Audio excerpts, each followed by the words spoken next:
The bullet missed Isaac Ingram's head by inches, and in that moment when he hit the dust and scrambled behind a water trough, he saw her standing in the doorway of the general store, completely unaware of the chaos erupting around her.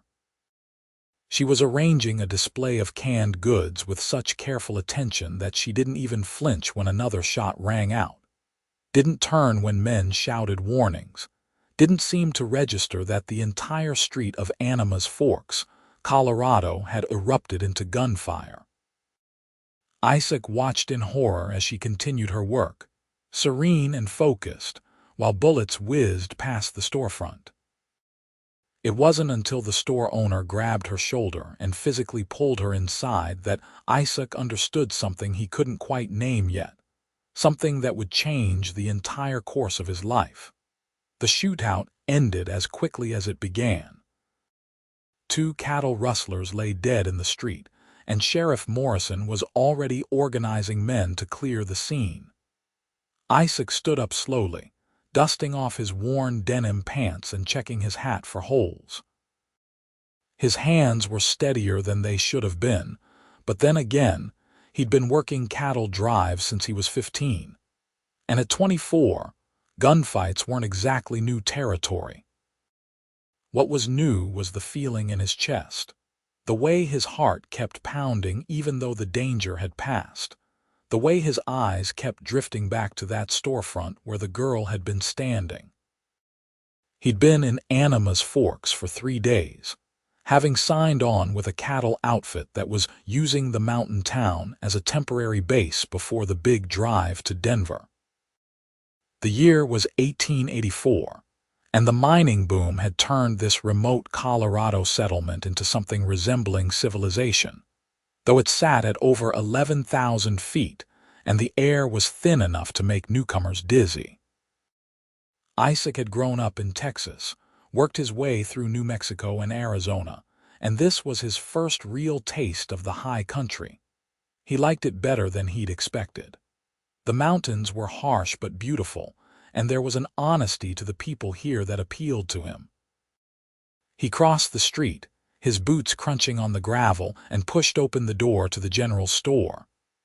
The bell above jangled, and the owner, a portly man named Mr. Henderson, looked up from where he was comforting the young woman. She had her back to Isaac, and he could see her shoulders rising and falling in what might have been sobs or might have been laughter. He couldn't tell. "Is she all right?" Isaac asked, and Mr. Henderson nodded. "She's fine, just startled. Miss Thompson here doesn't always realize when there's trouble about." The girl turned then, and Isaac felt something shift in his chest. She had auburn hair pulled back in a practical bun, green eyes that were wide and confused, and a dusting of freckles across her nose that made her look younger than she probably was. She was studying his face with an intensity that made him nervous, her eyes moving from his lips to his eyes and back again. "Thank you for your concern," she said, but her voice had a strange quality to it, slightly flat, as if she couldn't quite hear the words she was speaking. Isaac opened his mouth to respond, but Mr. Henderson interrupted.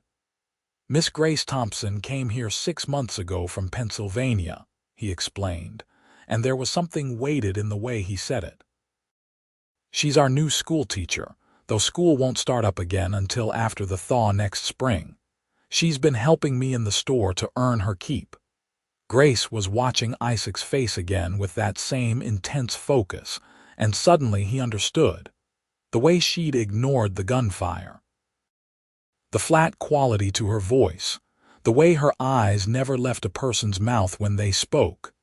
"She can't hear," Isaac said quietly, and Mr. Henderson nodded. "Fever took her hearing when she was a child. She can read lips some, and she writes better than anyone I ever met, but conversation's difficult." Grace's expression had changed, and Isaac realized she'd read his lips, understood what he'd said about her. Color rose in her cheeks, and she turned away, busying herself with the scattered cans that had fallen during Mr. Henderson's hasty rescue. Isaac felt like an idiot. He'd stated the obvious like some kind of fool, and now she was embarrassed. He stepped closer, waiting until she glanced up at him, and then he spoke slowly, carefully, making sure she could see his face. "I'm sorry. That was rude of me." She blinked, surprised, and then her whole face softened. "Most people don't bother to let me read their lips. They just talk to Mr. Henderson like I'm not here." Her voice still had that unusual cadence, but Isaac found he liked it. There was something honest about it, unaffected by the need to modulate tone or volume. She meant what she said, pure and simple. "I'm Isaac Ingram," he said, speaking clearly. "I'm working the cattle drive through the valley." Grace nodded, and then she did something that surprised him. She pulled a small notebook from her apron pocket, along with a stub of pencil, and wrote something quickly before showing it to him. Her handwriting was beautiful, flowing, and precise. "Grace Thompson, thank you for checking on me. It was kind." Isaac smiled, and for the first time in longer than he could remember, he wished he had better words, prettier ways of saying things. But all he could do was speak plainly and hope she understood. "You scared me half to death, standing there while bullets were flying." She wrote again. "I didn't know there were bullets until Mr. Henderson pulled me inside. Sometimes I hate that I can't hear. It makes me vulnerable in ways I don't always anticipate."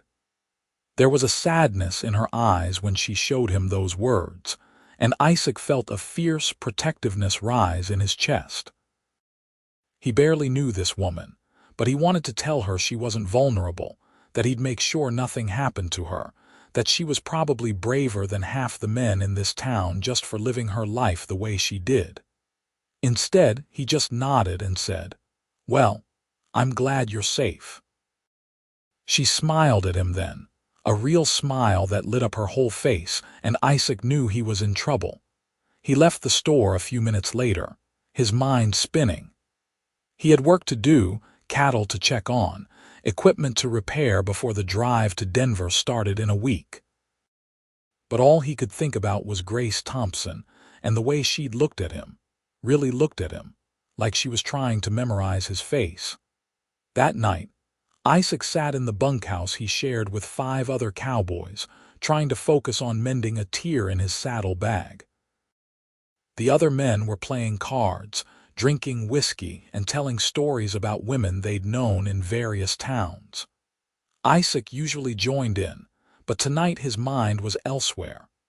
"You've been quiet, Ingram," said Tom Cassidy, a weathered drover who'd been working cattle for 30 years. "That shootout rattle you?" "No," Isaac said, then hesitated. "I met someone today, a woman." The men hooted and hollered, making crude jokes that Isaac ignored, but Tom just studied him with knowing eyes. "The schoolteacher," Isaac nodded. "She's a good woman," Tom said quietly. "Educated, proper, not like the girls at the saloon. And that deafness of hers doesn't make her any less capable.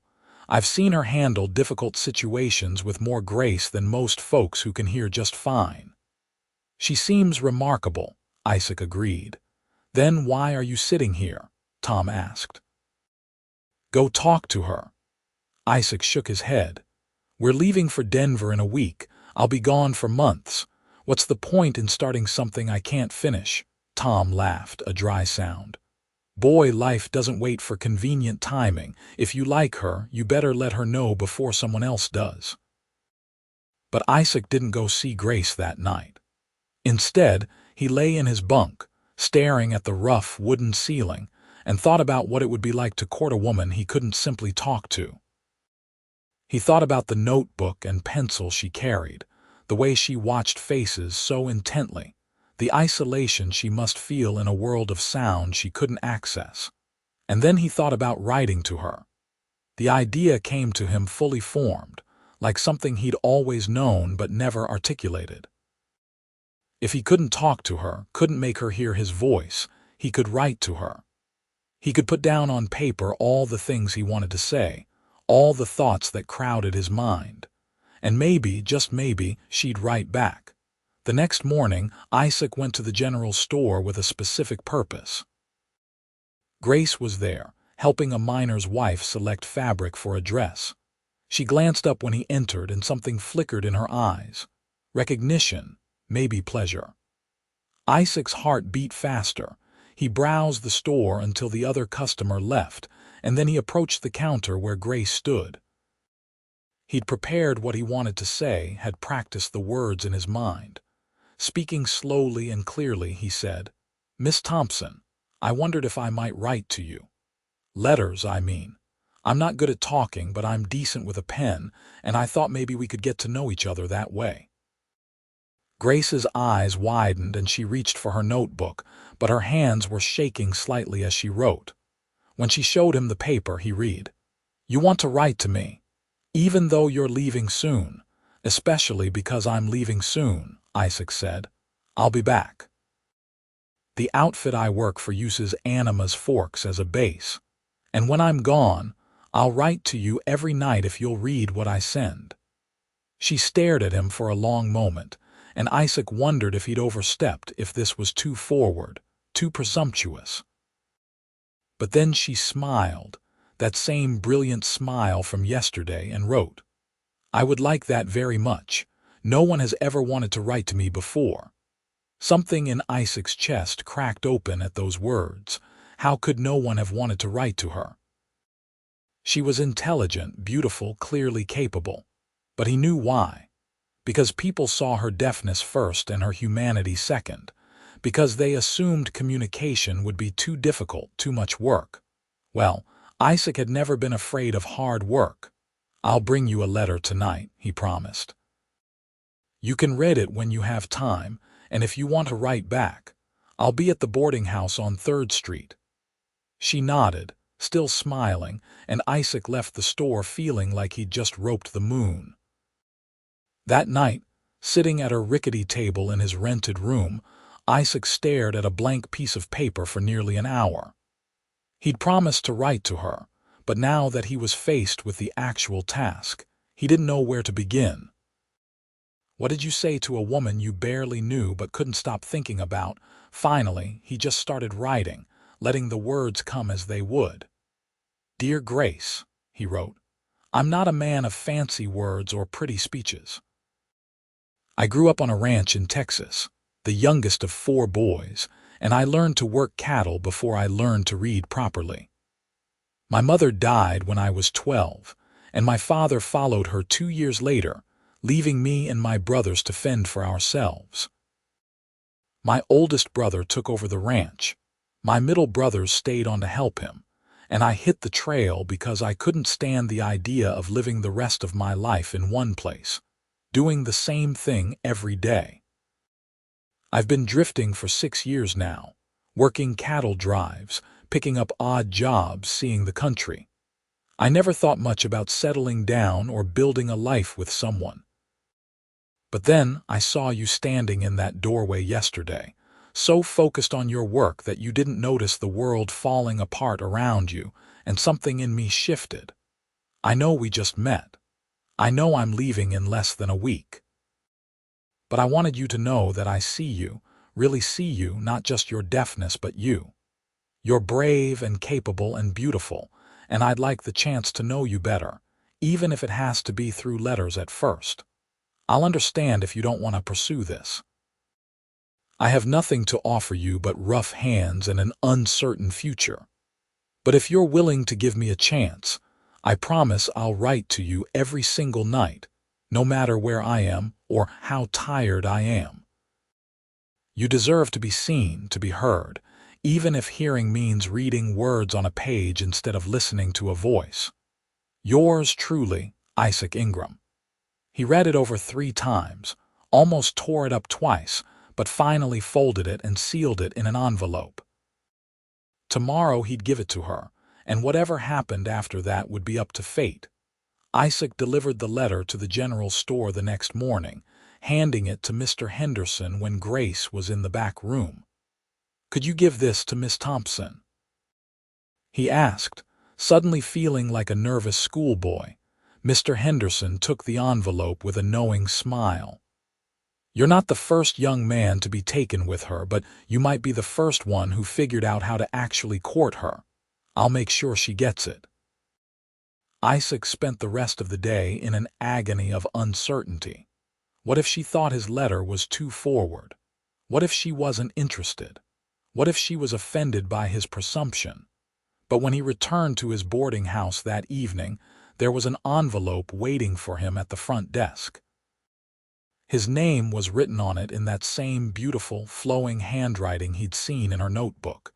His hands shook as he opened it.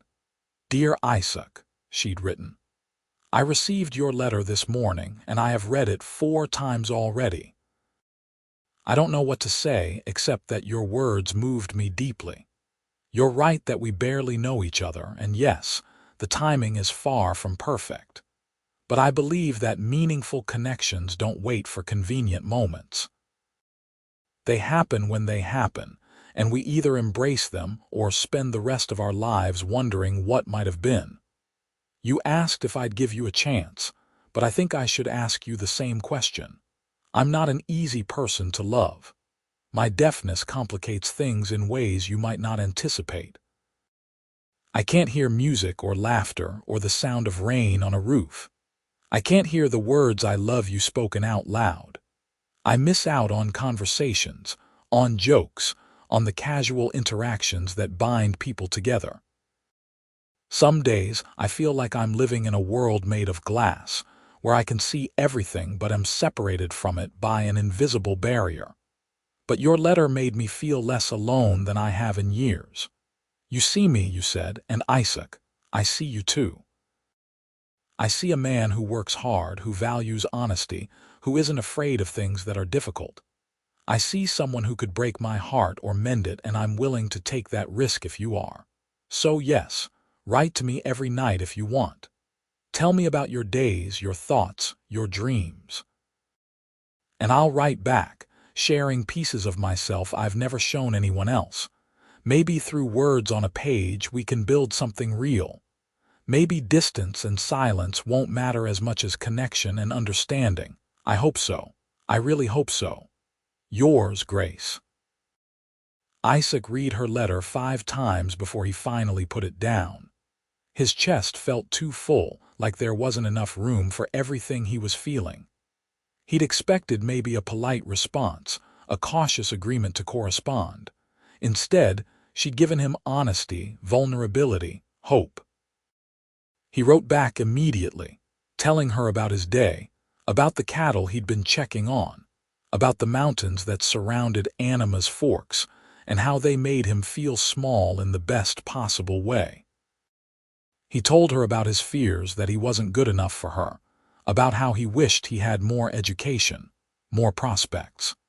He told her things he'd never told anyone, and it felt like opening a door he'd kept locked his entire life. They exchanged letters every day for the next 5 days. Grace would send hers to the boarding house, and Isaac would deliver his to the general store. They wrote about everything and nothing. Grace told him about growing up in Pennsylvania, about the fever that had stolen her hearing when she was 7, about how her parents had still loved her but had struggled to connect with her after she became deaf. She wrote about becoming a teacher, about how she'd moved west to escape the pitying looks and limited opportunities back east. She wrote about her love of books, her fear of thunderstorms she couldn't hear but could feel in the vibrations of the air, her dream of one day having a family who would love her completely, deafness and all. Isaac wrote about his childhood, about learning to ride before he could walk properly, about the mother who'd sung to him and the father who'd taught him that a man's word was his bond. He wrote about the loneliness of the trail, about how he'd never felt like he belonged anywhere until maybe now, maybe here, maybe with her. He wrote about wanting to be worthy of her, about how he planned to save every penny so he could eventually buy his own piece of land, build his own ranch, create something permanent and real. By the time the cattle drive was ready to depart, Isaac felt like he knew Grace better than people he'd known for years. and the thought of leaving her, even temporarily, made his chest ache. On his last night in Anima's Forks, Isaac asked Grace to meet him after the store closed. She agreed, and they walked together to the edge of town, where the mountain vista opened up in a breathtaking display of purple and gold as the sun set. They sat on a fallen log, and Isaac pulled out his notebook. Writing instead of speaking felt natural now, almost easier than talking.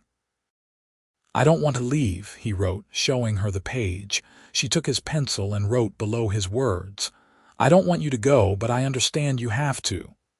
"I'll write every single night," he wrote. "I promise." "I know you will," she responded. "And I'll wait for every letter like it's Christmas morning." They sat in silence for a while, watching the sun disappear behind the peaks. Grace was close enough that Isaac could feel the warmth of her body, could smell the faint scent of lavender in her hair. He wanted to hold her hand, wanted to pull her close, wanted to kiss her in the dying light.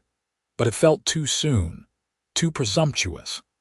So instead he just sat beside her and hoped she could feel what he was feeling, that connection that went deeper than words or sound. Finally, as full darkness fell and the air grew cold, Grace stood up. She wrote one more line in his notebook before handing it back. "Come back safe. I'll be here." Isaac watched her walk back to town, her silhouette growing smaller in the darkness, and he made himself a promise. He would come back.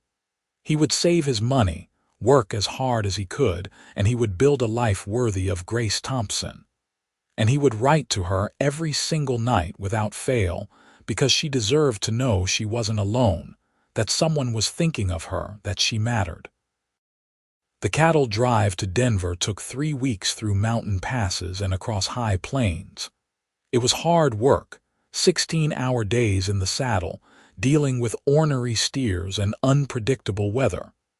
But every night, no matter how exhausted Isaac was, he kept his promise. By firelight or lantern glow, sometimes with his hands so cold he could barely hold the pencil, he wrote to Grace. He told her about the landscape they passed through, trying to paint pictures with words since she couldn't hear his voice describe them.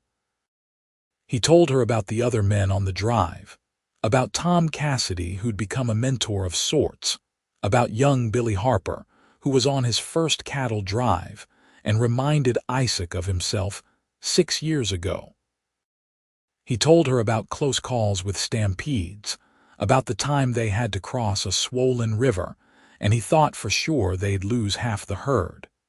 He told her about the stars at night, so thick and bright that it seemed like the whole universe was putting on a show just for him. And he told her, over and over in different ways, that he missed her, that he thought about her constantly, that he couldn't wait to get back to Anima's Forks. The letters went out whenever they passed through a town with a post office, sometimes 3 or 4 at once. And when the drive reached Denver and Isaac finally had a chance to check for mail, there was a thick packet of letters waiting for him at the general delivery. He took them to his hotel room and read them all in one sitting, savoring every word.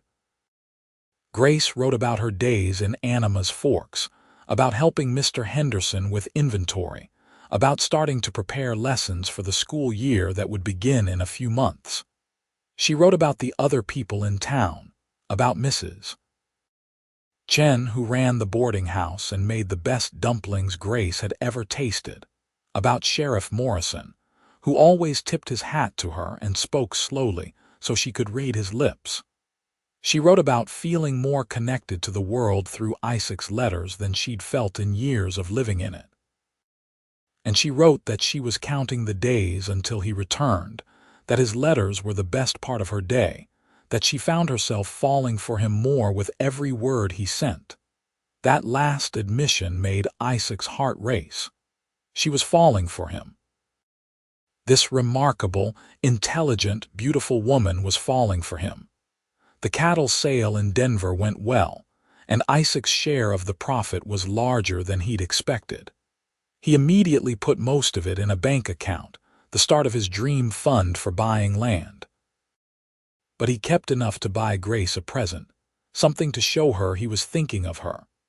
He spent an entire afternoon walking through Denver's shops, looking for something perfect. He finally found it in a small bookstore, a beautiful leather-bound journal with creamy paper and a brass clasp. On the first page he wrote, "For Grace, so you can fill these pages with your words, your thoughts, your dreams. You have so much to say and the world needs to hear it, even if hearing means reading. Especially if hearing means reading. With love, Isaac." He sent it ahead to Anima's Forks, along with a letter telling her the drive was almost over, that he'd be back within 2 weeks. The return journey felt longer than the drive to Denver, even though it was shorter. Isaac was impatient, eager, nervous. What if things were different when he got back? What if the connection they'd built through letters didn't translate to being in the same place again? What if she'd realized she didn't want to be with a cowboy who'd be gone for months at a time? But when the drive finally rolled back into Anima's Forks on a crisp October morning, and Isaac saw Grace standing outside the general store holding her new journal against her chest, like it was made of gold, all his doubts evaporated. She saw him at the same moment he saw her, and the smile that spread across her face was like sunrise. He dismounted so fast, he nearly tripped over his own feet, and then he was walking toward her, and she was walking toward him, and they met in the middle of the dusty street with half the town watching. Grace pulled out the journal he'd sent her and showed him a page where she'd written in large, clear letters, "Welcome home." And Isaac, unable to speak for the lump in his throat, simply pulled out his own notebook and wrote, "I missed you every single day." They stood there in the street, grinning at each other like fools, and Isaac knew with absolute certainty that this was what he'd been searching for all those years on the trail. Not adventure, not freedom, but this: home, connection, love. Over the next few days, Isaac and Grace fell into a rhythm. He'd visit her at the general store during the day when he wasn't working, and they'd communicate through notes and lip reading, building on the foundation they'd created through letters. In the evenings, they'd walk together through town or sit by the river that ran through the valley, writing back and forth in their notebooks, sharing thoughts and dreams in quiet moments. Isaac learned that Grace had a wicked sense of humor, that she could make him laugh with a single sardonic comment written in her neat handwriting. He learned that she loved poetry, especially Wordsworth and Dickinson, and that she could quote entire poems from memory. He learned that she was fiercely independent but also lonely, that she'd built walls around herself to protect against the isolation her deafness created, and that she was slowly, carefully letting him pass those walls. Grace learned that Isaac was gentler than his rough exterior suggested, that he had a deep appreciation for beauty, even if he didn't always have the words to express it. She learned that he was loyal to a fault, that he kept every promise he made, that he valued honesty above almost everything else. She learned that he saw her deafness not as a flaw, but simply as one part of who she was, no more defining than the color of her eyes or the sound of her laugh. They were falling in love, deeply and irreversibly, and everyone in Anima's Forks could see it. One evening in late October, as they sat by the river with blankets wrapped around their shoulders against the mountain cold, Isaac pulled out his notebook and wrote something he'd been thinking about for days. "Grace, I need to tell you something. The outfit I work for is planning another cattle drive. We'll be leaving in 2 weeks, taking a herd to Santa Fe this time. I'll be gone for at least a month, maybe more. I hate the thought of leaving you again, but I need the work, need the money. I'm saving to buy land to build a ranch. I want to create something permanent, something real. I want to build a future. With you, if you'll have me. He watched her face as she read, saw her eyes move over the words once, then again. When she looked up at him, there were tears in her eyes, but she was smiling. She took the notebook and pencil from him and wrote for a long time. When she finally showed him the page, his heart nearly stopped. Isaac, I fell in love with you through your letters, through the words you wrote to me every single night like they were prayers. I fell in love with your honesty, your kindness, your determination to keep your promises no matter what. And I've fallen even more in love with you since you came back, since I could see your face and watch your expressions and be near you. Yes, I'll wait for you while you're gone. Yes, I want a future with you. Yes, to all of it. But Isaac, I need you to understand something. Being with me won't always be easy. There will be times when communication is frustrating, when you wish you could just tell me something quickly instead of writing it down. There will be times when people stare at us, when they pity me or judge you for choosing me. There will be times when my deafness creates problems we can't anticipate. Are you sure you want this? Are you sure you want me? Isaac took the notebook back and wrote without hesitation. I've never been more sure of anything in my entire life. You're not a problem to be solved, Grace. You're a person to be loved, and I do love you. I love you so much it scares me. So yes, I want this. I want you. Today, tomorrow, and every day after that. Grace read his words, and then she did something that took his breath away. She reached out and took his hand, lacing her fingers through his. It was the first time they'd truly touched beyond accidental brushes, and the contact sent electricity through Isaac's entire body. They sat like that until the stars came out, hand in hand, not needing words or notebooks or anything but the warmth of each other's presence. The next 2 weeks passed too quickly. Isaac spent his days preparing for the drive and his evenings with Grace. They were courting properly now, with Isaac asking her father's permission to write to her and walk with her. Grace didn't have a father in Anima's Forks. She was living alone in a small room behind the general store, but Isaac had gone to Reverend Patterson, who served as a sort of community elder, to make sure everything was done correctly. The Reverend had blessed the relationship, noting that he'd never seen two people more suited to each other. On Isaac's last night before the Santa Fe drive, he took Grace to dinner at the best restaurant in town, a small establishment run by a French woman who'd followed her mining husband to Colorado. They communicated through written notes throughout the meal, their notebooks getting food stained and dog-eared, and Grace laughed silently at something Isaac wrote about the fancy French sauce that he couldn't pronounce.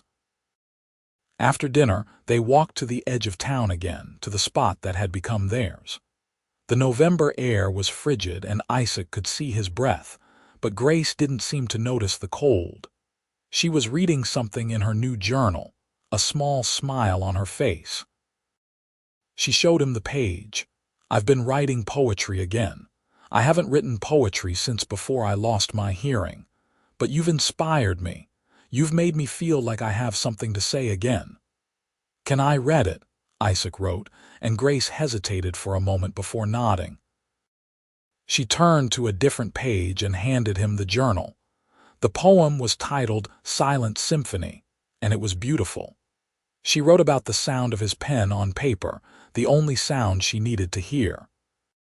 She wrote about the music in his eyes when he looked at her, about the rhythm of his heartbeat that she felt when they sat close. She wrote about a love that transcended sound, that existed in the space between words, in the connection of souls that didn't need ears to communicate. Isaac read it 3 times, feeling emotions he didn't have names for swelling in his chest. When he looked up, Grace was watching him nervously, waiting for his reaction. He pulled out his own notebook and wrote, "That's the most beautiful thing I've ever read. You have a gift, Grace, a real gift. You should share this with the world. She blushed and shook her head, but Isaac could see the pleasure in her eyes. She wrote, "Maybe someday. For now, I'm content to share it with you." "I don't deserve you," Isaac wrote, and Grace grabbed the pencil back immediately. "Don't say that. Don't ever say that. You deserve love and happiness as much as anyone. More, maybe, because you give it so freely." They stayed out until Grace was shivering despite her heavy coat, and then Isaac walked her back to the general store. At the door, he paused, gathering his courage. He wrote one more note. "Can I kiss you good night?" Grace read it, and her eyes went wide. Then, instead of writing a response, she simply nodded. Isaac stepped closer, his heart hammering. He'd kissed girls before, quick stolen moments behind barns or at harvest dances, but this felt different. This mattered. He cupped Grace's face gently in his hands, giving her time to pull away if she wanted. She didn't. Instead, she tilted her face up to his, her eyes closing. The kiss was soft, tentative, a question and an answer all at once. Her lips were warm despite the cold air, and she tasted like the honey cake they'd had for dessert. It lasted only a few seconds, but when Isaac pulled back, he felt like the entire world had shifted on its axis. Grace's eyes opened slowly, and she was smiling that brilliant smile again. She pulled out her notebook and wrote, "I've been waiting for you to do that since the day you first gave me a letter." Isaac laughed, the sound seeming too loud in the quiet street, though Grace couldn't hear it. He wrote back, "I'll kiss you again as soon as I get back from Santa Fe." "That's a promise." "You better keep it," she wrote. "You're very good at keeping promises." They said goodnight then, both reluctant to part, and Isaac walked back to his boarding house feeling like he was floating. He loved her. He was in love with Grace Thompson, and she loved him back, and suddenly the world was full of possibilities he'd never imagined. The Santa Fe drive was harder than the Denver run. The route took them through rougher territory, and November weather in the high country could be brutal. They lost 2 steers to cold, and one of the younger cowboys nearly got trampled in a midnight stampede. But through it all, Isaac kept his promise. Every single night, no matter how tired he was, no matter how cold or wet or miserable, he wrote to Grace. The letters grew longer, more detailed, more intimate. He told her things he'd never told anyone, about his fear that he'd die on the trail before he could build the life he wanted, about his guilt over leaving his brothers to run the family ranch alone, about his dreams of having children someday, of teaching them to ride and rope and be good people. He told her about the stars over New Mexico, about herds of antelope that raced alongside the cattle, about the way the desert bloomed even in late autumn if you knew where to look. And Grace wrote back, her letters finding him at post offices in small towns along the route. She told him about preparations for the school year, about the books she was ordering and the lessons she was planning. She told him about the other people in Anima's Forks, about Mrs. Chen, who'd started teaching her to cook Chinese food, about young Billy Harper's mother who'd come to town and cried when she learned her son was safe on the trail. She told him about missing him so much it physically hurt, about counting the days until he returned, about dreaming of a future where they didn't have to be separated by cattle drives and distance. In one letter, she wrote something that made Isaac's eyes burn with tears as he read it by firelight. "Isaac, sometimes I think my deafness was preparing me for you. Learning to communicate without sound, learning to read between the lines and understand what people mean rather than what they say, learning to be patient and creative in how I connect with others. All of that prepared me to love someone who could only speak to me through written words for weeks at a time. Maybe we were always meant to find each other. Maybe the silence in my world was just making space for your voice, your written voice, to fill it completely. I believe in fate now, because I can't imagine what my life would be if you hadn't walked into that general store and decided I was worth the effort of communication. You saved me, Isaac, from loneliness and isolation I didn't even realize was drowning me. And I hope, in some small way, I've saved you too. Isaac carried that letter in his pocket for the rest of the drive, reading it whenever he needed strength or comfort. She had saved him, he realized. She'd given him a reason to work harder, to save more, to build a future instead of just drifting endlessly. She'd given him purpose. The drive reached Santa Fe in early December, and the cattle sale went even better than expected. Isaac's share was substantial, and combined with what he'd saved from the Denver drive, he now had enough for a down payment on land. The realization hit him as he stood in the Santa Fe bank, depositing his earnings. He could buy property. He could start building the ranch he'd always dreamed of. He could offer Grace a real home, a real future. He stayed in Santa Fe for 3 extra days, working with a land agent to research available properties near Animas Forks. There was a plot about 5 miles outside town, 80 acres with a creek running through it and enough grazing land for a modest herd. The price was high but fair, and the seller was willing to take a down payment with the rest due over 3 years. Isaac put down half of his savings as a deposit, signed papers that made his hands shake, and suddenly he was a landowner. He wrote to Grace immediately, barely able to keep his hand steady. I bought land. 80 acres 5 miles from Animas Forks. There's a creek, good grass, a stand of pines that would be perfect for building a cabin. I'm coming home to start building our future. If you'll marry me, that is. Grace Thompson, I know I should ask you in person, should get down on one knee and do this properly, but I can't wait another minute. Will you marry me? Will you be my wife? Will you let me spend the rest of my life writing you letters and making you happy? Please say yes, please, with all my love, Isaac. He sent the letter express mail, paying extra for speed, and then he started the journey back to Animas Forks with his heart in his throat. He'd proposed through a letter. She might hate that. She might think he was a coward for not waiting to ask in person. She might say no. The return trip took 10 days, and they were the longest 10 days of Isaac's life.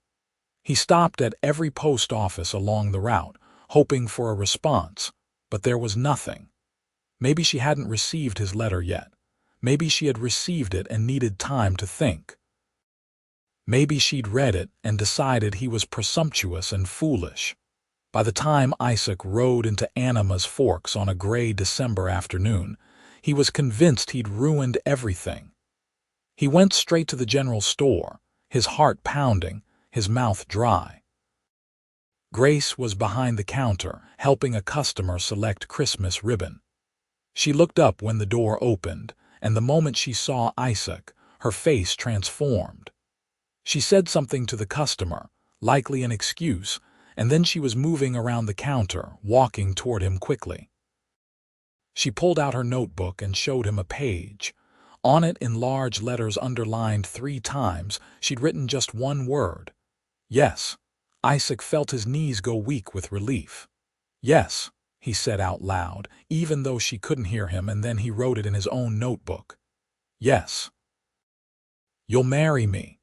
Grace was nodding, smiling so wide it must have hurt, and then she threw her arms around him in front of the whole store, in front of Mr. Henderson and 3 customers, and anyone who happened to be looking through the window. Isaac wrapped his arms around her and held her tight, feeling her laughter shake her body even though he couldn't hear it. When they finally pulled apart, both of them were crying and grinning at the same time. Grace pulled out her notebook again and wrote, I got your letter 4 days ago. I've been walking around in a daze ever since, unable to believe it was real. Yes, Isaac Ingram, I'll marry you. I'll marry you tomorrow if you want, or we can wait and do it properly. I don't care about the details as long as you're mine and I'm yours. Let's do it properly, Isaac wrote back. You deserve a real wedding with a dress and flowers and everyone we care about there to celebrate. Will 3 weeks give us enough time to plan? 3 weeks is perfect, Grace wrote. That'll be right before Christmas. What a gift that would be, to start our life together during the season of miracles. They spent the rest of the afternoon in the general store, writing back and forth in their notebooks, making plans, dreaming out loud on paper. Isaac told her about the land he'd bought, drew her a rough map of where he wanted to build the cabin, described the creek and the view of the mountains. Grace told him about the dress she wanted to wear, about how Mrs. Chen had already offered to make dumplings for the wedding feast, about how Reverend Patterson had been hinting for weeks that he'd be honored to perform the ceremony. As the sun set and Mr. Henderson began closing up the store, Isaac wrote one more note. I kept my promise. I wrote to you every single night. I know, Grace wrote back, and I kept every single letter. I have them tied up in ribbon in my room. Someday, when we're old and gray, we'll read them together and remember how we fell in love through words on a page. We'll never stop writing to each other, Isaac promised in ink. Even when we're together every day, I'll still write you notes and letters because that's how we talk, how we really communicate. Good, Grace wrote, and then she added below it, I love you, Isaac Ingram. I love you more than I have words for, even with all the letters we've shared. I love you too, Isaac wrote back. I'll love you for the rest of my life and beyond. The next 3 weeks were a blur of activity. Isaac threw himself into building a temporary cabin on his new land, working from sunrise to sunset with help from Tom Cassidy and some of the other cowboys. It was rough work in winter weather, but the cabin was small, just 2 rooms, and by pushing hard, they had it enclosed and weatherproofed within 2 weeks. It wasn't fancy, but it had a good fireplace, a solid roof, and windows that looked out over the creek. It would do for a start. Grace spent her time preparing for the wedding with help from the women of Anima's Forks. Mrs. Chen made her dress, a simple but elegant cream-colored gown with delicate embroidery. Mrs. Patterson, the Reverend's wife, organized the food for the celebration. And Grace worked on her own special project, something she didn't tell Isaac about. On December 23, 1884, Isaac Ingram and Grace Thompson were married in the small church in Anima's Forks. The church was packed with people, miners and cowboys and shopkeepers, all the folks who'd watched their courtship unfold and wanted to celebrate with them. Grace looked so beautiful in her wedding dress that Isaac forgot how to breathe when he saw her walking down the aisle. The ceremony was unusual. Reverend Patterson spoke slowly, making sure Grace could read his lips, and he'd worked with her beforehand to ensure she knew exactly what was happening at each moment. When it came time for vows, Isaac and Grace faced each other, and Isaac pulled out a piece of paper where he'd written his promises. Grace Thompson, he read aloud, though only he and the congregation could hear, while also making sure she could read his lips. I promise to love you every day of our lives.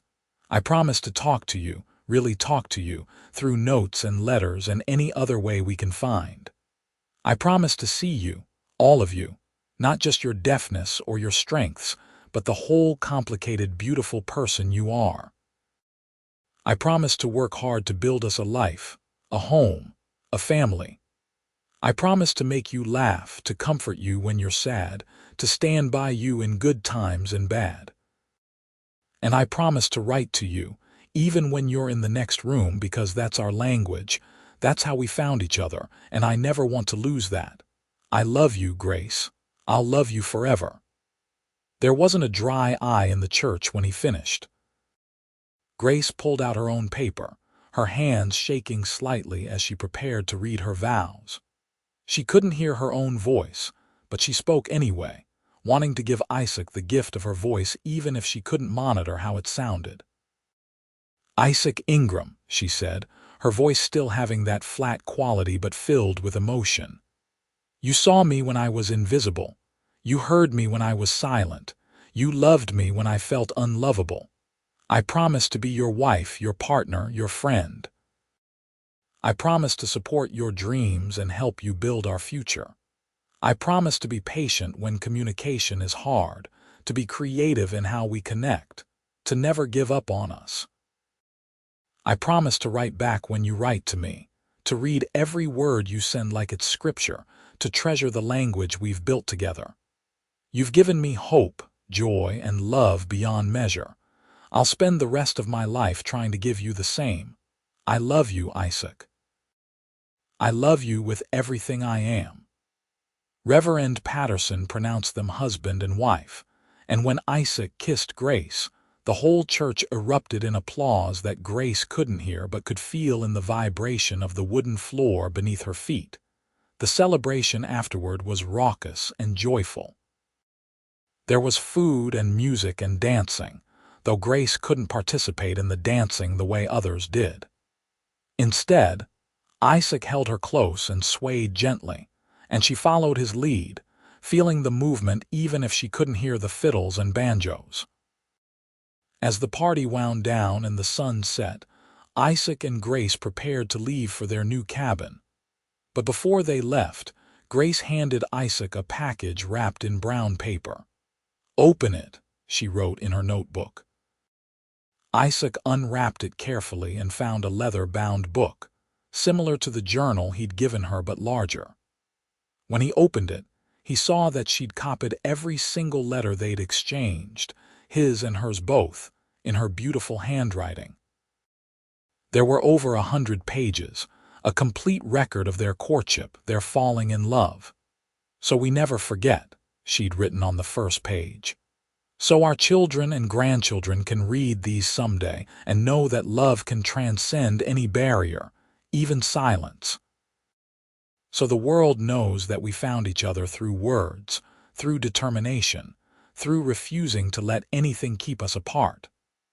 Isaac couldn't speak. He just pulled Grace close and held her, this remarkable woman who was now his wife, and he felt more grateful than he'd ever felt in his life. They rode out to their cabin as the stars came out, and Isaac helped Grace down from the horse and carried her over the threshold. The cabin was cold, but he quickly got a fire going, and soon the small space was warm and cozy. They sat together on the simple bed Isaac had built, wrapped in quilkets, writing back and forth in their notebooks like they'd done since the very beginning.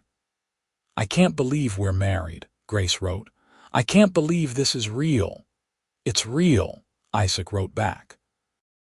"You're my wife, and I'm your husband, and this is our home.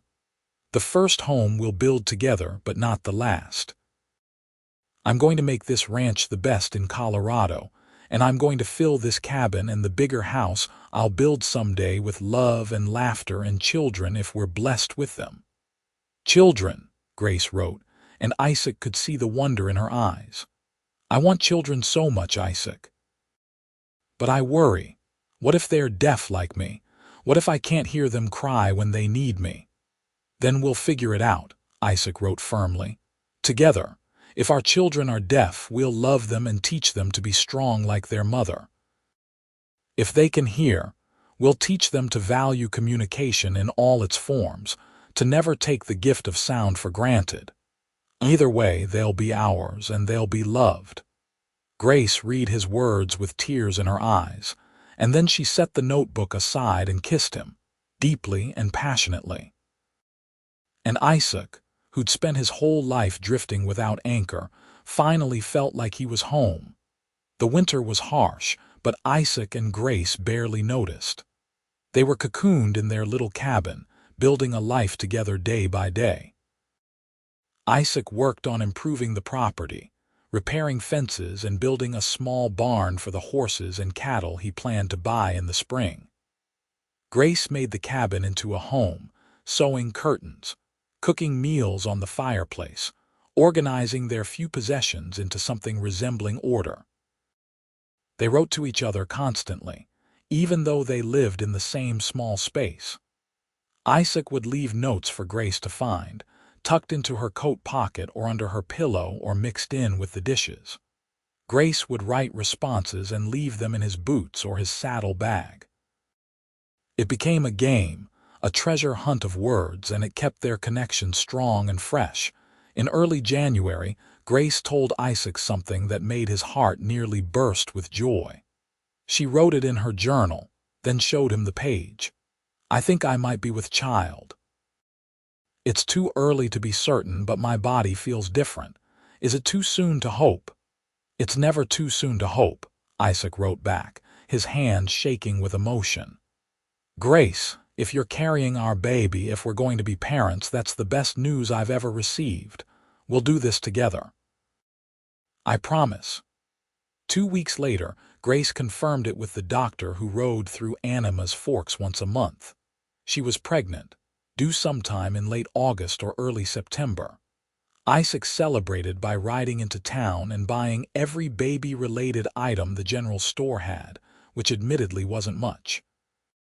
Mr. Henderson laughed at his enthusiasm, but helped him select soft blankets and tiny gowns and a cradle that Isaac would have to assemble himself. As winter turned to spring, Grace's belly grew, and Isaac found himself overwhelmed with protectiveness. He didn't want her doing heavy work, didn't want her riding into town alone, didn't want her lifting anything heavier than a book. Grace tolerated his hovering for about a week before writing him a firm note. "Isaac, I'm pregnant, not made of glass. Let me live my life. I'll tell you if I need help." Chastened, Isaac backed off, but he still watched her carefully, ready to jump in if she needed him. In April, Grace received a letter from her family in Pennsylvania. Her mother had died over the winter, and her father was writing to tell her. The letter was cold, formal, barely acknowledging the marriage Grace had written them about months earlier. It ended with a line that made Isaac see red. "Perhaps it's for the best that you've moved so far away. You were always a burden we struggled to bear." Grace cried when she read it, silent sobs that shook her whole body, and Isaac held her and felt utterly helpless. He wanted to ride to Pennsylvania and shake some sense into her father, wanted to make the man understand what a remarkable daughter he had. But all he could do was hold Grace and let her grieve, and then write her note after note telling her that she was not and never would be a burden, that she was a gift, that her father was a fool who didn't deserve her. "I'm sorry about your mother," he wrote. "I'm sorry you didn't get to say goodbye. But Grace, listen to me. You are not a burden. You are the strongest, most capable person I know. Your father's wrong. He's always been wrong about you. And the family we're building together will be nothing like the family you came from. Our children will know they're loved, deaf or hearing, strong or weak, perfect or flawed. They'll know they're treasured. I promise you that." Grace kept that note and read it over and over in the days that followed, and slowly the pain eased. She wrote Isaac a letter thanking him for his words, for his love, for seeing her the way her own parents never had. And she made a vow that their family would be different, would be built on acceptance and communication and unconditional love. Summer came, bringing warmer weather and longer days. Isaac's cattle operation was growing slowly but steadily. He'd bought 10 head of cattle in the spring, and they were thriving on his land. He'd also taken a few odd jobs around Anima's Forks to bring in extra income while he built up his herd. Tom Cassidy had offered him a place on another cattle drive, but Isaac had turned it down. He wasn't leaving Grace, especially not now, not when she was pregnant and needed him. In late August, on a hot afternoon when even the mountains seemed to shimmer with heat, Grace went into labor. Isaac rode like hell to fetch the midwife, Mrs. Henderson, and then he paced outside the bedroom door while Grace labored inside. He couldn't hear her cries, but he knew she was in pain, and the helplessness was agony. After 6 hours, Mrs. Henderson emerged with a bundle in her arms and a smile on her face. "You have a son," she said. "A healthy, loud, perfect son." Isaac's legs went weak. A son. He had a son. Mrs. Henderson led him into the bedroom where Grace lay exhausted but radiant in the bed. When she saw Isaac, she smiled and held out her arms. Isaac went to her, and Mrs. Henderson placed the baby in Grace's arms. The baby was tiny, red-faced, clearly upset about his sudden arrival in the cold world. His little mouth was open in what was obviously a wail, but Grace couldn't hear it. Isaac watched her face as she looked down at their son, saw the wonder and love there, and he felt tears streaming down his face. He pulled out his notebook and wrote, "He's beautiful. He's perfect. You're amazing. I love you so much." Grace read it and smiled, then gestured for Isaac to sit beside her on the bed. When he did, she shifted the baby so Isaac could hold him. The moment his son was placed in his arms, Isaac felt something fundamental shift in his heart. This tiny human, this perfect little person, was his. His and Grace's, a miracle. "What should we name him?" Isaac wrote with one hand, awkward but determined. Grace pulled out her own notebook and wrote, "I was thinking about your father. What was his name?" "John," Isaac wrote back. "John Ingram." "John Ingram Jr.," Grace wrote. "Does that feel right to you?" Isaac looked down at his son, at the tiny face and the small fists waving in the air, and nodded. "John," he said out loud, and the baby's eyes opened for just a moment, unfocused but aware. "Welcome to the world, John. Your mother and I are going to love you so much." Over the next few weeks, Isaac and Grace navigated the exhausting, wonderful world of new parenthood. John was a good baby overall, but he needed constant attention, and Grace worried constantly that she wouldn't hear him when he cried. Isaac rigged up a system where he tied a soft cloth to John's cradle and to Grace's wrist, so that when the baby moved or fussed, she could feel it even if she couldn't hear it. It worked well, and Grace's confidence grew. Isaac found himself even more protective now, if that was possible. He had a family to protect, a wife and son who depended on him. He worked harder than ever, improving the ranch, building up his herd, taking every job he could find that would bring in extra income. And every night, even when he was exhausted beyond measure, he wrote to Grace. Sometimes just a few lines, sometimes longer letters. Always something to keep their connection strong, to remind her that she was seen and heard and loved. Grace wrote back, usually while nursing John or during his naps. She wrote about the joy of being a mother, about watching their son grow and change every day. She wrote about her fears that she wasn't enough, that John needed a mother who could hear him. And she wrote about her gratitude for Isaac, for his patience and support and unwavering love. When John was 3 months old, something happened that both thrilled and terrified Grace. The baby was lying on a blanket on the floor, and Isaac clapped his hands a few feet away.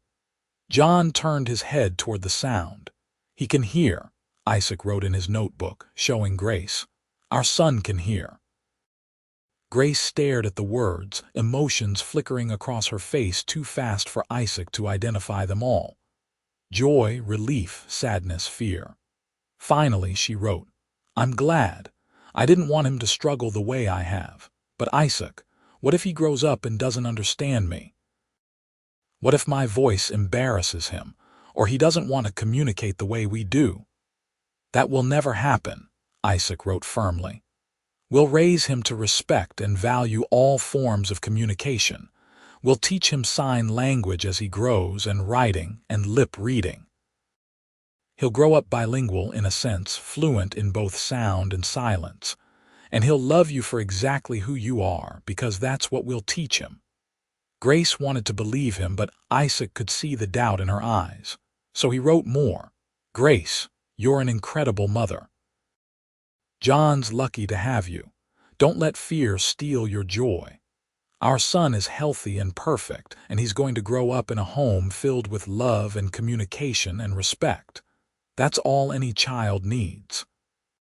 She kept that note, like she kept all the important ones, and in the months that followed, Isaac watched her confidence as a mother grow stronger. The first year of John's life passed in a blur of sleepless nights and small triumphs. His first smile, his first laugh, his first attempts to crawl. Grace documented everything in her journal, writing long descriptive passages so that John would someday be able to read about his own childhood. Isaac added his own observations, and together they created a record of their family that was both beautiful and heartbreaking in its honesty. When John was a year old, Isaac made a decision. The ranch was doing well enough that he could afford to hire help, to take on a partner who could manage things when he needed to be away. Tom Cassidy was getting older and had mentioned wanting to settle down, so Isaac offered him a partnership. Tom would get a share of the profits and a cabin on the property in exchange for his work and expertise. Tom accepted, and suddenly the ranch had 2 capable men running it. That security allowed Isaac to focus more on his family, to be present in ways he hadn't been able to before. He taught John to walk, holding the boy's hands and letting him toddle across the cabin floor while Grace watched with tears of joy in her eyes. He built John toys, simple wooden animals and blocks, and spent hours playing with his son while Grace prepared meals or worked on her lesson plans for the school year that would start in the fall, because Grace had decided to return to teaching. With Tom helping on the ranch and John old enough to be minded by Mrs. Chen during school hours, Grace felt ready to return to the work she loved. The Animas Forks School had been without a permanent teacher for 2 years, and the town was desperate for someone qualified. Grace's first day back in the classroom was nerve-wracking. She had 15 students, ranging in age from 6 to 14, and she worried they wouldn't respect her because of her deafness. But she'd prepared carefully, creating a system where students would raise their hands and wait to be called on so she could read their lips, where written work was emphasized as much as oral recitation, where communication was celebrated in all its forms. By the end of the first week, the students adored her. She was patient, creative, and more educated than any teacher they'd ever had, and the fact that she was deaf made her even more admirable in their eyes. She was proof that limitations didn't have to define a person, that with determination and support, anyone could achieve their dreams. Isaac was so proud of Grace he could barely stand it. He watched her thrive, watched her confidence bloom, watched her make a difference in the lives of her students. And he continued to write to her every single night, even though they lived together and saw each other every day. The letters were shorter now, quick notes about his day or observations about John or simply expressions of love. But they never stopped, because writing was their language, the foundation of their relationship. When John was 2 years old, Grace discovered she was pregnant again. This time, the pregnancy was easier, perhaps because she knew what to expect. And in March of 1887, Grace gave birth to a daughter. They named her Mary after Isaac's mother, and from the moment she entered the world, she was her father's heart walking around outside his body. Mary was different from John. Where he'd been calm and easy, she was fierce and demanding. She had Grace's auburn hair and Isaac's dark eyes, and she had opinions about everything from the moment she could express them. Isaac loved her with an intensity that surprised him, and Grace laughed at how completely their daughter had wrapped him around her tiny finger. As the children grew, Isaac and Grace's ranch thrived. They expanded their cattle operation, built a larger house to replace the original cabin, and became respected members of the Animas Forks community. Isaac served on the town council, and Grace's school gained a reputation for excellence that drew families to the area. But the heart of everything, the center that held it all together, was the relationship between Isaac and Grace. They still wrote to each other every single night. Sometimes the notes were practical, about chores or finances or the children's needs. Sometimes they were romantic, declarations of love that hadn't faded with time. Sometimes they were philosophical, discussions about life and meaning and purpose. But always, always they wrote. The children grew up watching their parents communicate through written words as naturally as other couples spoke. John learned to read and write before he could properly talk, because that was the language of his household. Mary followed suit, and both children became unusually articulate for their ages, comfortable with the written word in ways their peers weren't. When John was 5 and Mary was 3, Grace taught them sign language. She'd learned it from a book years earlier, and now she taught her hearing children to speak with their hands, to bridge the gap between her silent world and their auditory one. Isaac learned too, struggling with the complex gestures but determined to master them. Soon, the Ingram household was trilingual, fluent in spoken English, written English, and sign language.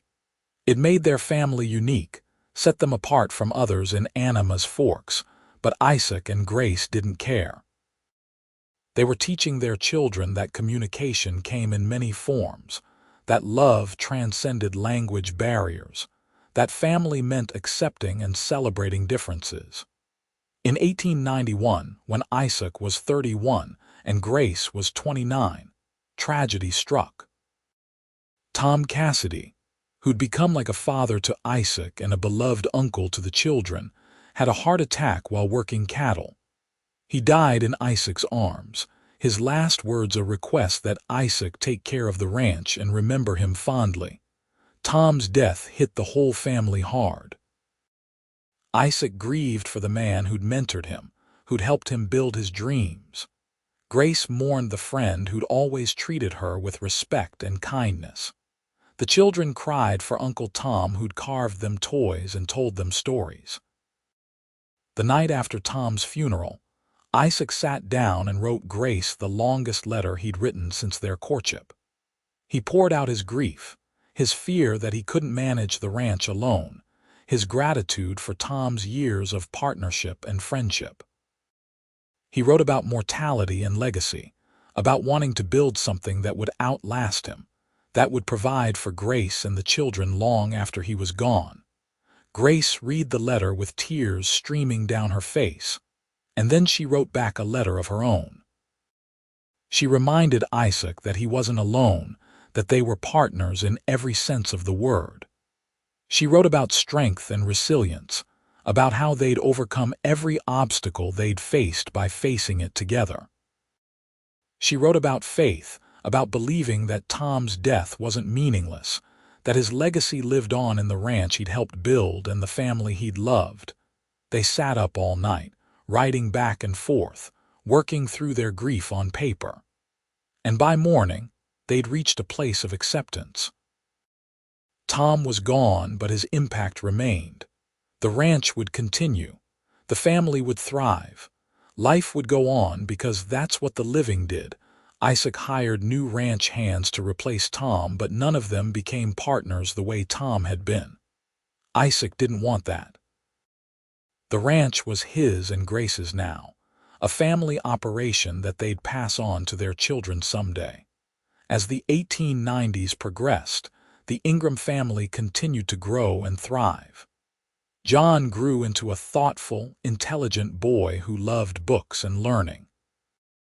He excelled in his mother's school and talked about becoming a lawyer someday, about using his voice to help people who couldn't speak for themselves. Isaac couldn't have been more proud. Mary was wilder, more like Isaac in temperament. She loved the ranch, loved the horses and cattle and the hard physical work of maintaining the land. She declared at age 6 that she was going to be a rancher when she grew up, and neither Isaac nor Grace doubted her. In 1893, Grace gave birth to their third child, another son they named Thomas, after Tom Cassidy. Little Tommy was a happy, easy baby who seemed to smile more than he cried, and when he was 6 months old, the doctor confirmed what Grace had already suspected in her heart. Tommy was deaf. The diagnosis didn't devastate Grace the way it might have years earlier. Instead, she felt a strange sense of relief. She knew how to raise a deaf child, knew what challenges he'd face and how to help him navigate them. She knew he could have a full, rich life because she was living proof of that. Isaac's reaction was more complicated. He loved his son fiercely and unconditionally, but he grieved for the challenges Tommy would face, the isolation and frustration Grace had experienced. He wanted to protect his boy from all of that, but he knew he couldn't. "We'll teach him," Grace wrote to Isaac the night they got the official diagnosis. "We'll teach him sign language and lip reading and writing. We'll make sure he knows he's loved and valued exactly as he is. We'll give him the support I never had growing up. He'll be fine, Isaac. Better than fine. He'll be wonderful because he'll have us." And she was right. Tommy grew up bilingual from birth, learning sign language and written English simultaneously. John and Mary taught him games and included him in everything, never treating him as less because he couldn't hear. And Isaac and Grace made sure he knew every single day that his deafness wasn't a flaw or a limitation. It was just one part of who he was. By the time Isaac turned 40 in 1900, his life looked nothing like he'd imagined as a young drifter on the cattle trails. He owned a successful ranch, had a wife he loved more with each passing year, and 3 remarkable children who made him proud every day. He'd built something permanent and real, something that would outlast him. But through all the years, through all the changes and challenges and triumphs, one thing never changed. Every single night without fail, Isaac wrote to Grace. Sometimes the notes were just a few lines scribbled before bed. Sometimes they were longer letters, written in the quiet hours after the children were asleep.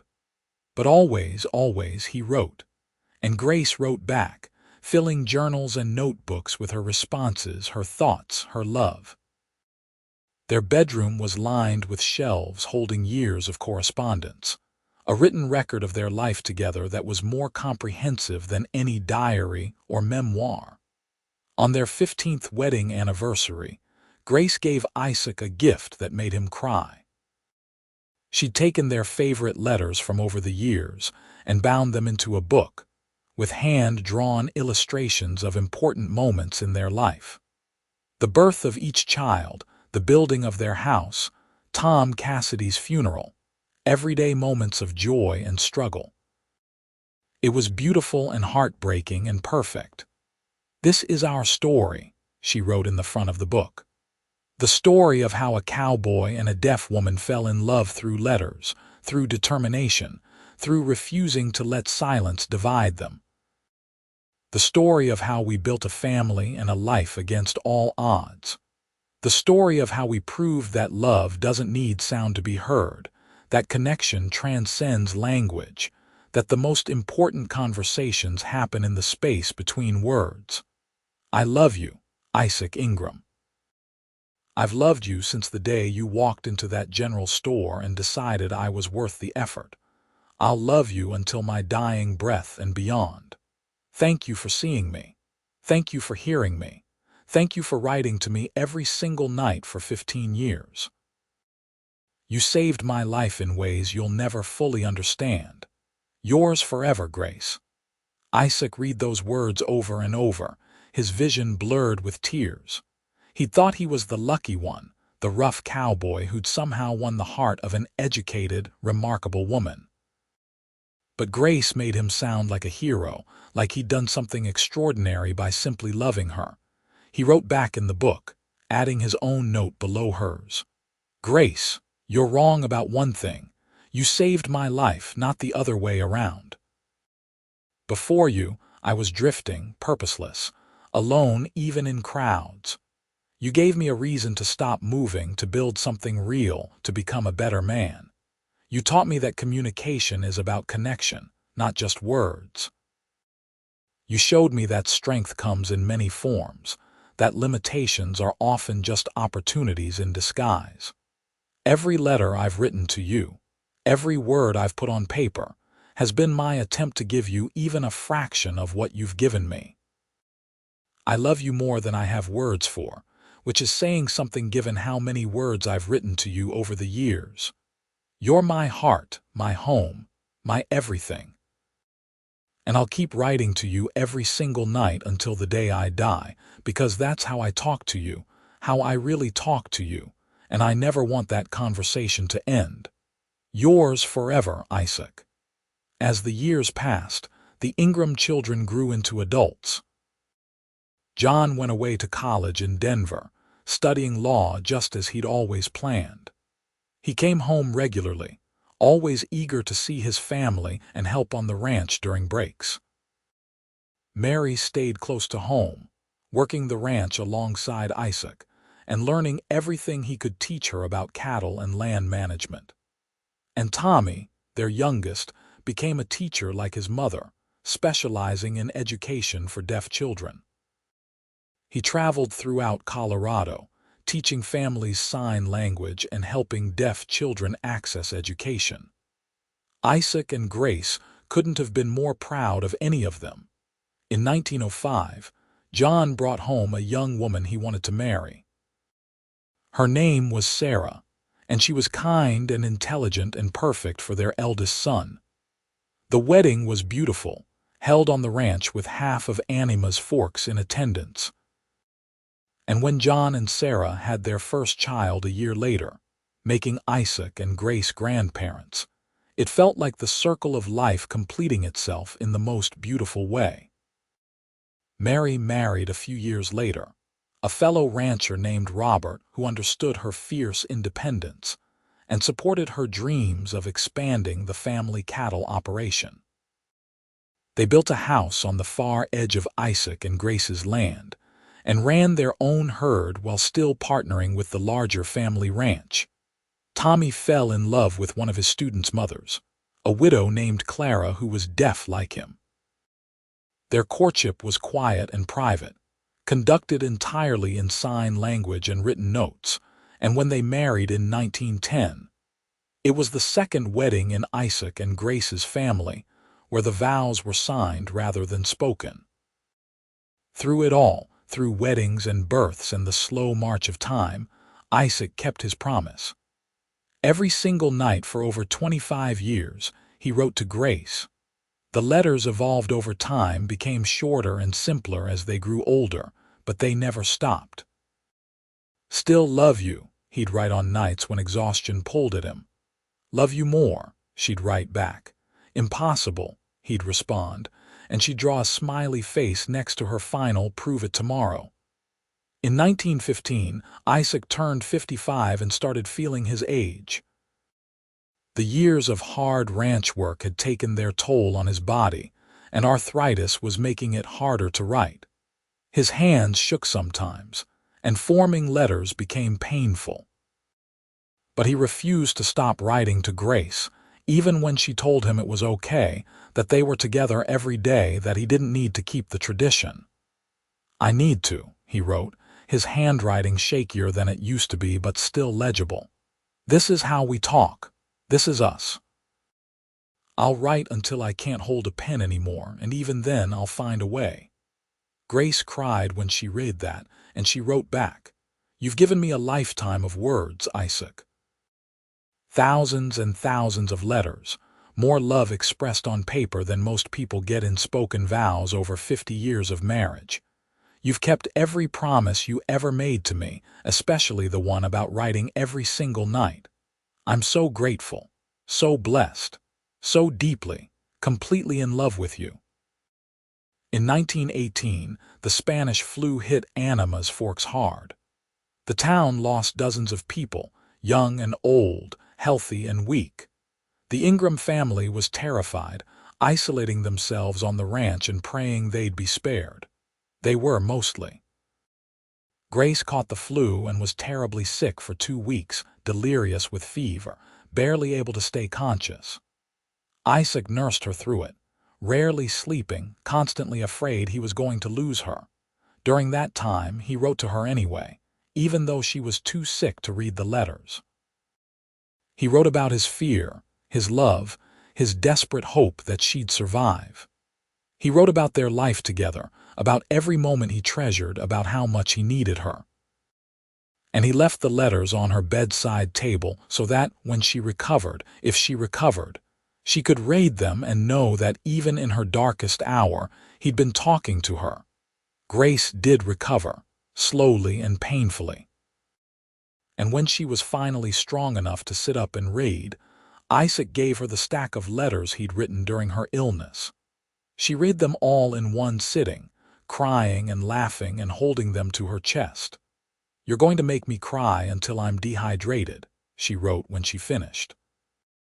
"Isaac, these are the most beautiful things you've ever written to me. Promise me you'll keep them safe. Promise me our grandchildren will read them someday and understand how much we loved each other." "I promise," Isaac wrote back. "Everything we've written to each other will be preserved. Our great-great-grandchildren will read our letters and know what real love looks like." The 1920s brought changes to Anima's Forks and the Ingram family. The mining industry that had sustained the town was declining, and people were moving away. The Ingram ranch remained profitable, but it was one of the few economic constants in an increasingly uncertain region. Mary and Robert took over day-to-day operations, freeing Isaac to finally slow down and enjoy his grandchildren. He had 7 of them now, ranging in age from infant to teenager, and he loved them all fiercely. Grace retired from teaching in 1922, having educated 2 generations of Anima's Forks children. The school board gave her a retirement party that made her cry, with former students coming from all over Colorado to thank her for her impact on their lives. Isaac watched with pride as person after person stood up and talked about how Mrs. Ingram had taught them not just reading and arithmetic, but compassion, determination, and the value of communication in all its forms. In retirement, Grace focused on her writing. She'd been keeping journals her entire life, but now she began working on a memoir, telling the story of her life as a deaf woman in the late 1800s and early 1900s. She wrote about the challenges and the triumphs, the isolation and the connection, and especially about Isaac and how their love story had defied every expectation. Isaac read chapters as she finished them, offering comments and encouragement. "This is important," he wrote after reading one particularly powerful section about her childhood. "People need to read this. Deaf children need to know that someone like them lived a full, rich, beautiful life. Parents of deaf children need to know that their kids can thrive with the right support. This isn't just your story, Grace. It's a gift to everyone who's ever felt isolated or limited by their differences." Grace worked on the memoir for 3 years, and in 1925, a small publishing house in Denver agreed to print it. Silent Words, A Deaf Woman's Journey in the American West, was published in early 1926, and while it didn't become a bestseller, it found its audience. Schools for the deaf began using it as inspiration for their students, and Grace received letters from deaf people all over the country thanking her for telling their story. Isaac was so proud he could barely function. His wife, his remarkable Grace, was a published author. Her words, the same words she'd written to him in thousands of letters over 40 years, were out in the world making a difference on their 40th wedding anniversary in December 1924. Isaac and Grace renewed their vows in a quiet ceremony with just their children and grandchildren present. Both of them were in their 60s now, slowed by age but still sharp, still connected, still deeply in love. Reverend Patterson's son, who'd taken over his father's church, performed the ceremony. And just like their original wedding, Isaac and Grace exchanged written vows. Isaac's hands shook badly now, and his handwriting was barely legible, but he wrote, "Grace, 40 years ago you agreed to marry a rough cowboy with nothing to offer but hard work and a promise to write letters. I've kept that promise. I've written to you every single night for 40 years. Thousands of letters, tens of thousands of words, all trying to express how much I love you. It's not enough. It will never be enough. But I'll keep trying for however many years we have left. You're the best thing that ever happened to me. You're my heart, my home, my everything. I love you today just as much as I did that first day in the general store, maybe more. Thank you for 40 years of patience, support, and unconditional love. Thank you for our children and grandchildren. Thank you for building this beautiful life with me. I'm the luckiest man alive. Yours forever and always, Isaac." Grace's vow was shorter but no less powerful. "Isaac, you told me once that you saw me, really saw me. You've spent 40 years proving that was true. You've seen me at my best and worst, through sickness and health, through joy and sorrow, and you've loved me through all of it. You've talked to me in the only language that matters, the language of commitment and action and unwavering presence. Our letters aren't just words on paper. They're the story of how two people built a bridge across silence and created something beautiful on the other side. I love you, Isaac Ingram. I'll love you in this life and whatever comes after. Thank you for every letter, every word, every moment. Yours forever and always, Grace." There wasn't a dry eye in the room when they finished. Their children and grandchildren had grown up watching this love story unfold, had seen the daily evidence of their parents' commitment to each other, but hearing the vows renewed made it fresh and immediate and profound. The years continued to pass. Isaac's health declined slowly, arthritis and age taking their toll. By 1928, he couldn't work the ranch anymore, could barely hold a pen some days. But he still wrote to Grace every single night, even if it was just a few shaky words. "Love you," one night's letter said, the words barely legible. "Love you too," Grace wrote back, her own handwriting still beautiful despite her age. "Rest now. You've said enough for one day." "Never enough," Isaac wrote below her words. "Could write to you forever and it wouldn't be enough." In the spring of 1929, Isaac caught pneumonia. At 69, his body didn't have the strength to fight it off. The doctor was honest with the family. Isaac probably wouldn't recover. It was time to say goodbye.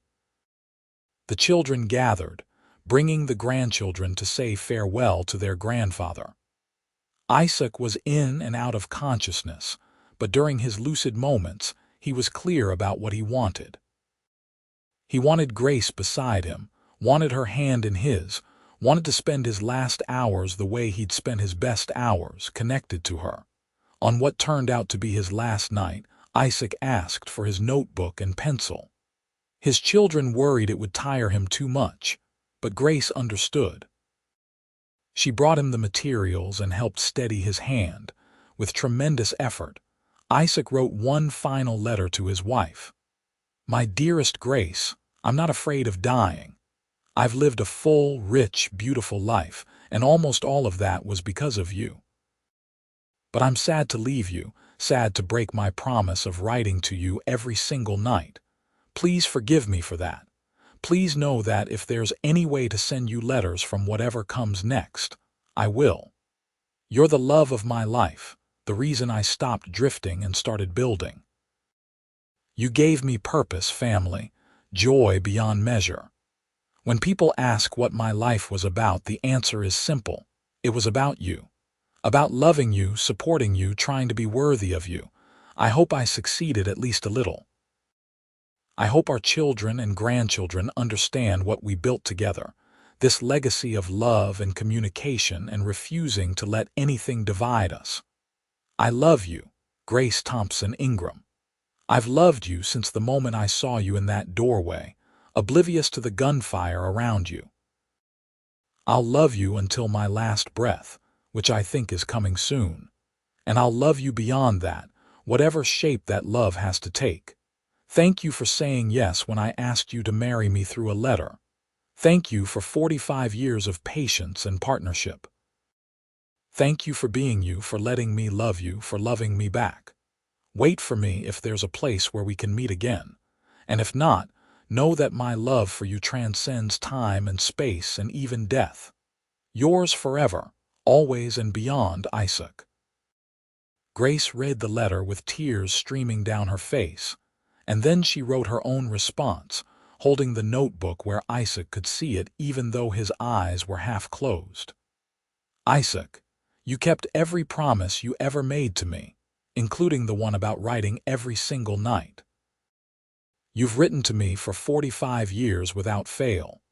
That's over 16,000 letters, each one a gift, each one proof that I mattered, that I was seen and heard and loved. You don't need to ask forgiveness for being human, for dying after a long and beautiful life. I understand. I've always understood, and I'm not angry at you for leaving, though I'm heartbroken. You gave me more than most people get in 10 lifetimes. You gave me love, family, purpose, confidence. You made me believe I was worthy of good things, that my deafness didn't make me less. That's a gift I can never repay. So rest now, my love. Rest knowing you were the best husband, father, and grandfather anyone could ask for. Rest knowing you built something that will last long after you're gone. Rest knowing I love you with everything I am and ever will be. And yes, I'll wait for you wherever that makes sense. I'll wait forever if I have to, because you're worth waiting for. You've always been worth it. Yours forever, always and beyond, Grace. Isaac read her words and a smile crossed his face. He reached for her hand, held it with what little strength he had left, and then he closed his eyes. An hour later, surrounded by his wife and children, Isaac Ingram took his last breath. Grace sat with him for a long time after he died, holding his hand and crying silently. The children gave her space, understanding that she needed these moments alone with the man she'd loved for almost half a century. Finally, Grace pulled out her notebook one last time and wrote a message that no one but her would ever see, pressing it into Isaac's hand. Until we meet again, my love. Thank you for every word. Thank you for seeing me. Thank you for the most beautiful love story I could have imagined. Rest well, Isaac. You've earned it. I love you. Forever. The funeral was the largest Animas Forks had ever seen. People came from all over Colorado, former ranch hands and students, friends and family, all wanting to pay their respects to Isaac Ingram. The service was beautiful, with stories and prayers and music. John gave a eulogy that made everyone cry, talking about his father's integrity, his work ethic, his unconditional love for his family. But the most powerful moment came when Mary stood up and showed the congregation the leather-bound book of letters that Grace had given Isaac on their 15th anniversary. "This is who my father was," she said, her voice choked with emotion.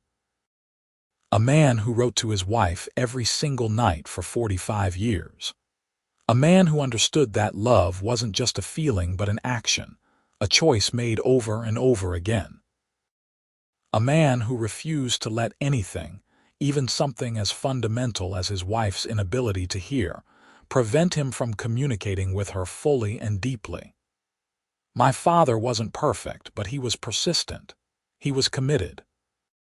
He loved with everything he had, and he showed that love in thousands of written words over decades of marriage. That's his legacy. Not the ranch, not the cattle, not even the family, though all those things matter. His legacy is proving that love transcends barriers, That communication is about connection rather than convenience. That devotion means showing up every single day no matter what. I hope to be half the person my father was. I hope we all do. There was hardly a dry eye in the church when she finished. Grace lived for another 12 years after Isaac died. She stayed on the ranch, cared for by her children and grandchildren, and she continued writing. She published 2 more books, both memoirs expanding on different aspects of her life. She became a voice for deaf education reform, corresponding with legislators and advocates around the country. And she kept every single letter Isaac had ever written to her, preserving them carefully for future generations.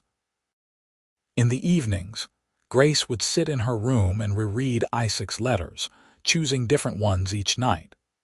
Sometimes, she read their courtship letters, remembering the thrill of falling in love through words on a page. Sometimes she read letters from the middle years, when they were raising children and building the ranch. Sometimes she read the later letters, the short, simple notes that said, "Love you," and nothing more because nothing more needed to be said. And every night before bed, Grace would pull out her own notebook and write a letter to Isaac, even though he was gone. She wrote about her day, about the grandchildren and great-grandchildren, about the world changing around her, about how much she missed him.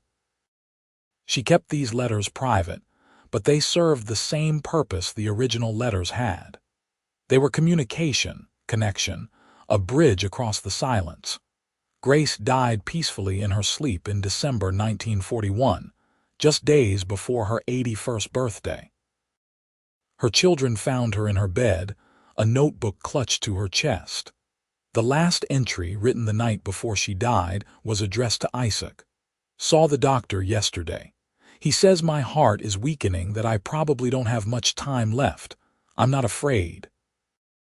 I'm ready to see you again, ready to find out if there's a place where we can be together without the need for letters and notebooks. I've lived a good life, my love. You gave me that. You and our children and grandchildren, this beautiful family we built together. I'm proud of what we created. I'm proud of how we loved each other, how we refused to let anything divide us. Soon, very soon, I'll see you again. Wait for me just a little longer. I'm coming home. Yours forever and always, Grace." The family buried Grace next to Isaac on the ranch they'd built together, under a tree with a view of the mountains they'd both loved. The headstone read, "Isaac and Grace Ingram.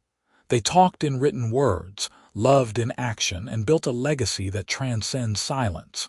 Together again."